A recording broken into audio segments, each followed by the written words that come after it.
現役日本チャンピオンの経験と知識を詰め込んだワッタリューラージの極意。今回はヤッスンのディアボリックスペシャルを使ったテクニックを紹介します。とても面白い動画になっているのでぜひ最後までご覧ください。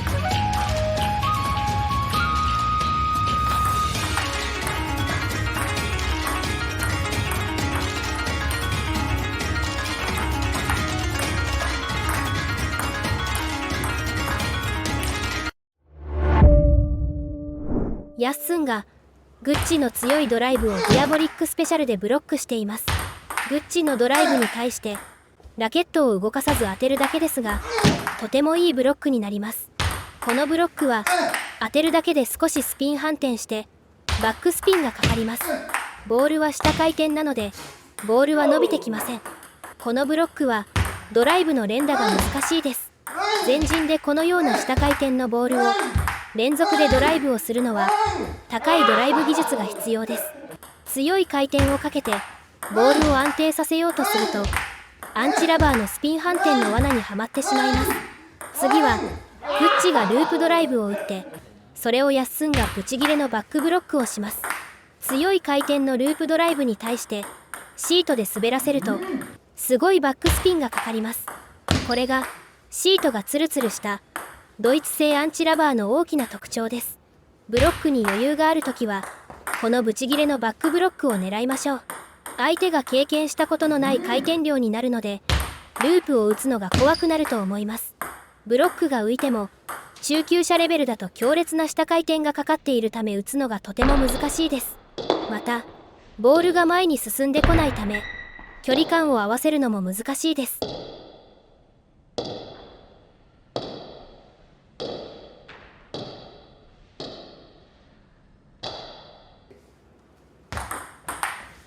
これがディアボリックスペシャルの必殺技、トップスピンのスイングで強烈なバックスピンをかけるテクニックです。対戦相手はとても驚くと思います。次のプレーはすごいです。この弾道は魔球です。強烈な下回転がかかっているのでつっつきで合わせるのもとても難しいです。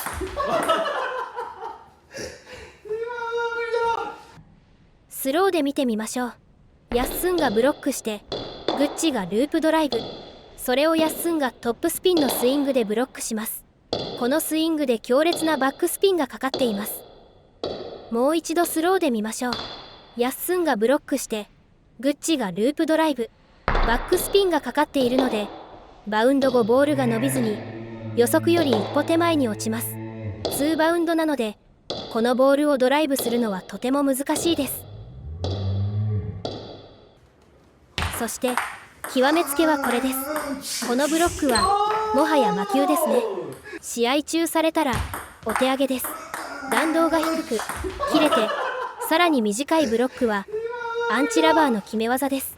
相手が横回転系のサーブを出したらどうなるでしょうか。相手がサーブに横回転を入れると粒高ラバーと同じようにふわふわとボールが揺れるように変化します。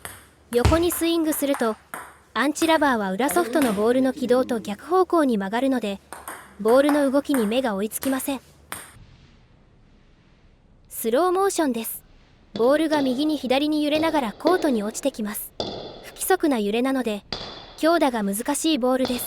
このボールは何回転なのか打っている本人もわからないので繋いでくる選手も多いと思います。アンチラバーの攻撃技術プッシュはどうでしょうか。ブロックでは低弾性でよく止まっていましたがディアボリックスペシャルはシートが硬いのでボールが弾きやすいラバーです。低弾性とは思えないスピードです。カメラのアングルを変えました。プッシュがブロックの時とは違いとてもボールが走っているのがわかると思います。このスピードの差が相手を混乱に陥れます。そしてディアボリックスペシャルの最大の武器フォアハンドのミート打ちです。通常アンチラバーは低弾性でシートが滑りやすいのでミート打ちは難しいです。でもこのラバーはシートが硬く少し球持ちがあるため表ソフトのように打つことができます。そして不規則にナックルになるため相手は取るのが難しく、ラケットに当てるだけだとネットミスします。スローでも見てみましょう。ヤッスンのミート打ちがとても安定しているのがわかると思います。何本でも続けられそうです。ラバーシートに食い込ませるために強めにインパクトしていることがわかります。アンチラバーを使って連続攻撃してみました。これまでアンチラバーは守備はいいけど攻撃が難しいと思っている人も多いと思います。このディアボリックスペシャルはこのような攻撃プレーも可能です。アンチラバーは攻撃が難しいという常識はもうなくなりました。相手が攻撃してくるときは鉄壁のブロックで守り、相手がつないできたらプッシュやミート打ちで攻撃する。ブロックの中に攻撃技術があるとプレーの幅がとても広がります。次はアンチラバーの反転技術です。ディアボリックスペシャルはボールの回転の影響を受けないのでカウンターが簡単です。そしてカウンターを見せたところで反転ブロック、とても反応するのが難しいです。このブロックは下回転なので次はチャンスボールになります。アングルを変えてみました。このカウンターはアンチラバーには見えないですよね。ブロックは当てるだけで下回転になるので短く止まりやすく攻撃が難しいボールになります。カウンターとブロックを混ぜられると相手はとても混乱します。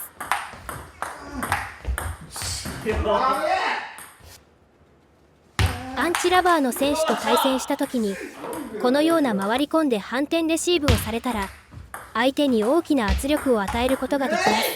ボールの触り方を変えることでさまざまな変化を出すことができます。こんな何をやってくるかわからない選手とは対戦したくないですよね。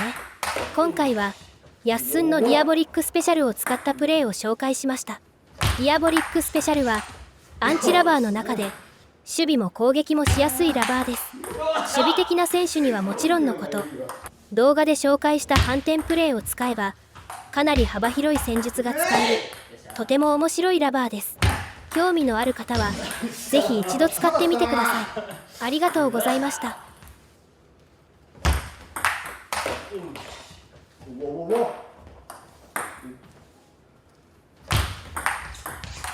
よ